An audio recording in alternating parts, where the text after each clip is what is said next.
Si kura-kura pergi. Gak ada yang nyuruh-nyuruh lagi. Akhirnya lu pergi, Mbak.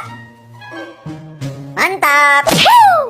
Aneh Habib Neymar, Mbak Priuk paling tampan, si Mbappe pindah, gua berdua lagi sama Messi. Marquinhos, pan seneng amat lo. Si Mbappe pergi woi, selebrasi yuk. Gak ada nyuruh-nyuruh kita lagi cuy. Ah serius lu Mar? Awas ya lu kalau bohong, Mar. Ya serius gua Mos, baca di berita gua.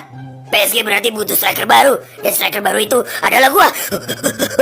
Udah Mos, hentikan, lu tuh back bukan striker. Pas. Emang gak bakal jadi striker gue. Itu si Neymar girang banget hari ini. Baru jadian ya dia? Kagak Mes, lu belum denger ya? Si kura-kura suara aja pindah cuy. Hah serius lu? Iya gue baca dari koran lampu hijau.